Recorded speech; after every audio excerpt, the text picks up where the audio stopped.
Story 1. I hit the wall once. The wall hit back. That's the sound that still wakes me up. It started the night we lost power. The snow had buried everything. The sky was gray even at night. I was alone in a rented farmhouse halfway between two small towns. The pipes moaned, and the wind slid around the house like it was looking for a way in. Around midnight, I heard a soft knock from inside the wall by my bed.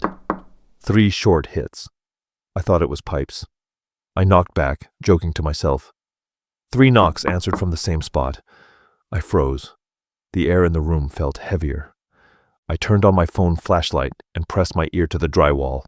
Nothing. Just silence. I told myself wood contracts and cold. I tried to sleep. An hour later, another knock, lower, closer to the floor. I whispered, "Stop." The wall whispered it back. Same word, same tone. My breath caught. I ran my fingers over the paint. It felt warm, too warm for a winter wall. I stepped away and watched.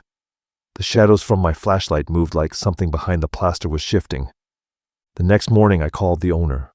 He laughed. Said the house used to have mice in the insulation. "Probably that," he said. I said the wall whispered. He said, "Sound carries in old wood." His voice sounded careful. That night the power stayed out. I built a small fire in the living room stove. Around 1 a.m., the wall knocked again, this time from behind the couch. I said nothing. The knock came again, closer. I stood up and stepped toward it. It stopped. Then from the hallway wall came 3 sharp bangs like fists. I grabbed my coat and boots. I wasn't staying. When I opened the front door, the snow was waist deep. The cold hit like a slap. I tried to push through it, but the wind cut visibility to nothing. I went back inside.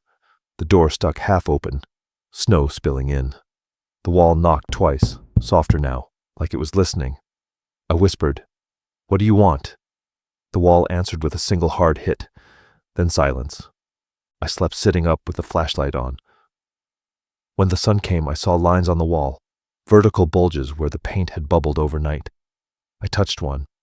It collapsed inward, and warm air breathed out that smelled like old earth and something sweet, like rot. I packed before sunset.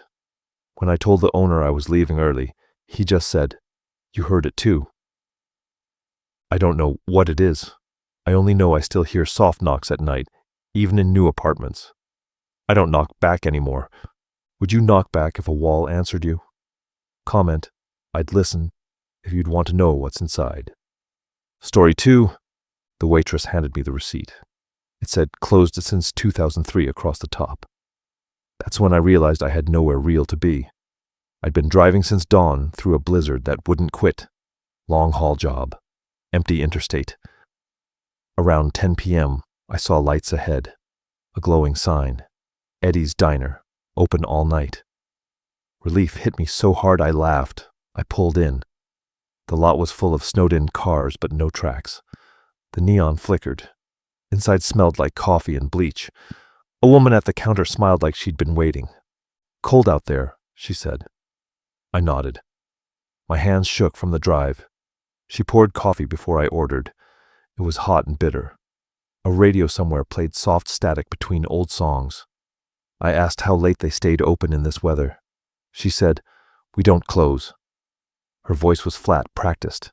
I asked where I was exactly. What town? She looked at the clock on the wall instead of me. Does it matter? My stomach twisted. I told myself I was tired. I asked for a burger. She slid one from the kitchen window without calling back. The patty steamed. The bread was too soft, like it had been sitting in warmth too long. I took a bite and froze. It tasted wrong, like wet paper and salt. I forced a smile, said thank you, and asked for the check. She set it down without writing anything. My name was printed at the top. I stared.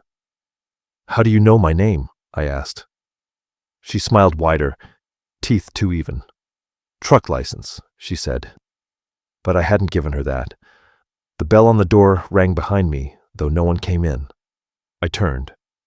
Every stool at the counter was now occupied. Silent people. faces pale. They watched me without blinking. I backed toward the door, threw money down, didn't care. The woman said, "Drive careful, Mitch." I hadn't told her my name either. When I got outside, the diner sign was off. The building looked dark, boarded. My footprints were the only ones in the snow. I ran to my truck and drove until the gas light came on. In the next town, I told a gas station clerk what I'd seen. He said there used to be a diner there 20 years ago, before a propane leak burned it down with 5 people inside. "You must have seen the old sign," he said. I didn't argue, but when I checked my dash, the receipt was still in the cup holder, burned around the edges. My name still printed at the top. "If you found a place open on a dead highway in a storm, would you stop? Comment, I'd keep driving if you think you'd survive the night." Story 3. My reflection smiled after I stopped. That is the part I can't forget. I was brushing my teeth in the cabin bathroom when I saw it. My face, same shirt, same movement. Then I stopped moving. The reflection didn't. It tilted its head and kept smiling. I dropped the toothbrush. The mirror fogged, then cleared, and the reflection was normal again. I told myself it was the lighting. Old bulb, flickering. It was my first night in that rental cabin by the lake. I'd booked it cheap online. Owner said no neighbors till spring. The first 2 days were fine. Writing, walking on the frozen dock, pretending to enjoy the silence. The third night the pipes groaned. The mirror over the sink rattled once. I looked. My reflection blinked slower than I did. I leaned in close. There was a faint smudge inside the glass, like fingerprints on the wrong side. That night I dreamed of tapping from behind glass. I woke to real tapping from the bathroom. Slow, regular. I crept in, phone light shaking. Nothing there, the mirror clear. I went back to bed. As soon as I closed my eyes, a soft voice said my name. Not from the room, from the bathroom. I turned on every light. The mirror was fogged again, though the air was cold. I wiped it. Words appeared in the condensation, drawn backward from the other side. "Let me out." I stumbled back, hit the wall. The light flickered. I watched those letters fade. I packed my bag at sunrise and waited on the porch for daylight. Before I left, I took one last look. The mirror was spotless. But when I stepped toward the door, something flashed in it. Not me. Someone standing behind me, closer to the glass than I was to the floor. I ran. I didn't stop until I hit the highway. I mailed the cabin key back and never checked my messages. Months later, the rental site emailed asking to review my stay. The listing photo caught my eye. It was the same bathroom mirror, clean and bright, and a faint shape inside it, half visible. A smile. Would you keep a mirror that fogged with words from the inside? Comment, I'd smash it if you'd never risk looking again.